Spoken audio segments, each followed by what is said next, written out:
Hey there, I'm Kevin Downey, and I run a boutique agency called Kevin M. Downey, where we help B2B companies with their sales and marketing efforts. You can check out our website at kevinmdowney.com.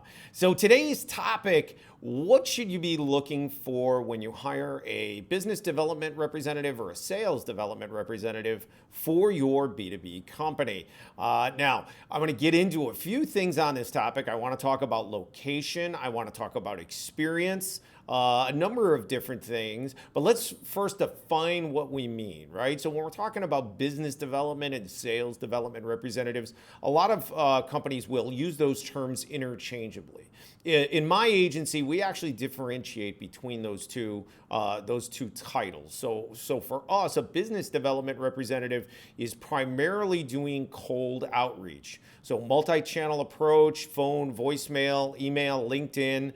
They're doing cold outreach to drive inbound leads or appointments to their sales team, to the company's sales team, right? Sales development representative is usually, for our definition, dealing with inbound leads, still trying to get appointments, right, or leads or appointments to the sales team, but they're dealing with inbound leads, right? So they're going to qualify those leads and that kind of thing, but they're not doing cold prospecting or outreach.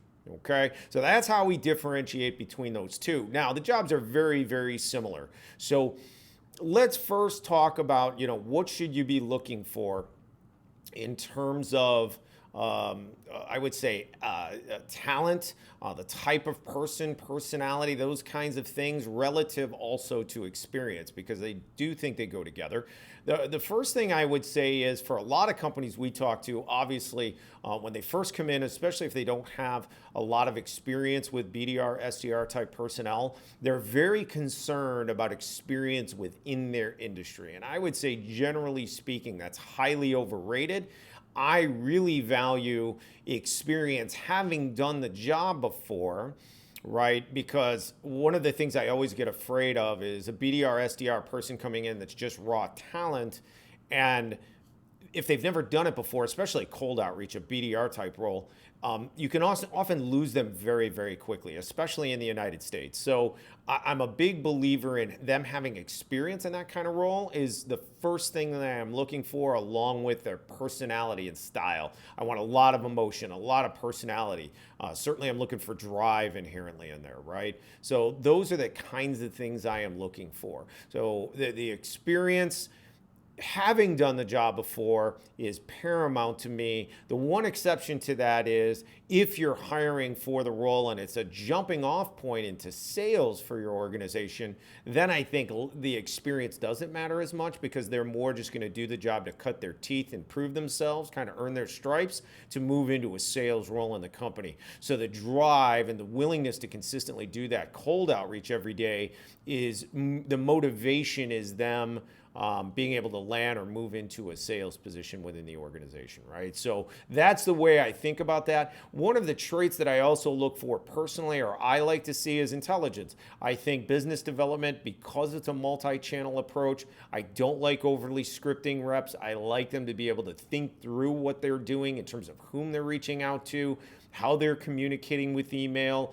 those kinds of things. Now, yes, there is some level of scripting and outline that goes into it from my point of view and what we do for clients. And also, you can certainly script a lot of the email, especially on the outbound side. But the reality is, I like a pretty high level of intelligence, because at the end of the day, they need to know and understand what you do and the pain point you solve in order to we think knowledge, understanding, belief, emotion. So they have to really understand in order to believe, and that belief is what allows them to bring emotion to the table. So I look at that as really important, and I think intelligence is a key component in there. Okay? All right, so now let's talk about, when does experience in your industry matter? I don't think, again, it matters very often. A couple of exceptions. We just had a recent one for a medical device manufacturer, and they're going to do outreach to, obviously, the healthcare space, including hospitals. There's a lot of layers in those things. It's a very difficult arena to get into.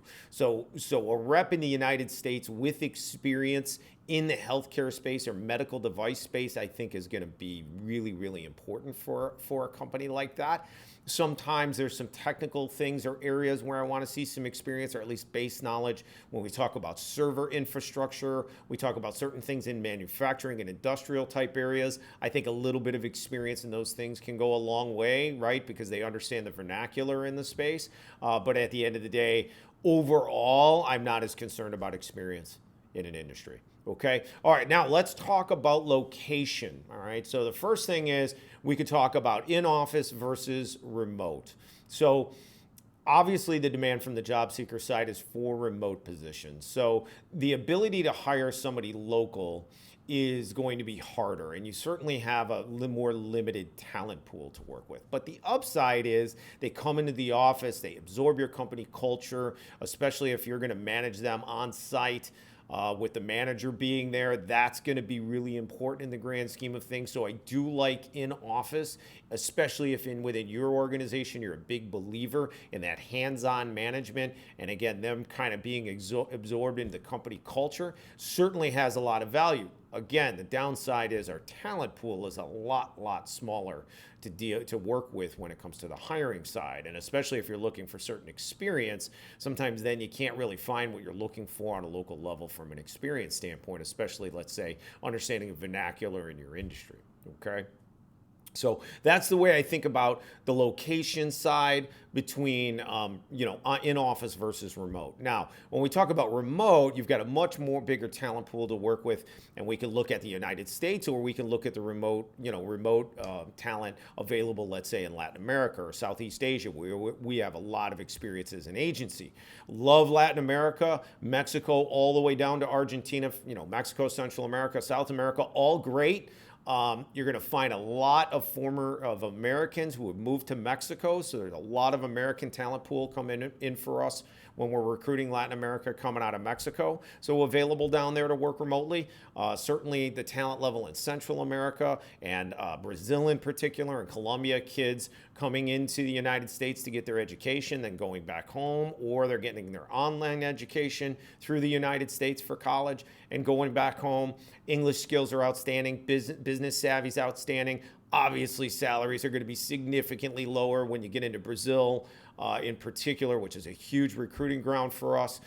You're looking at base salaries for business and sales development jobs, $750, $1,000 a month, $1,250, certainly $10,000, $15,000 a year maximum. Whereas now in the United States, bare minimum, you're looking at 40, 50, 60,000.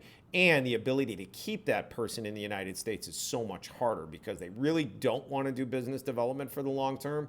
So they're always going to be shopping for another job where they don't have to do that and they can either get comparable or higher salary. So being able to retain someone, especially in a business development role in the United States, is a lot harder. Okay, so that's the way I think about it. If you need some help, reach out to us. Website is kevinmdowney.com, and certainly we would love to walk you through our program and what we can do for you. And if you have any questions, we're glad to answer. Okay, all right, thanks guys. Have a good one.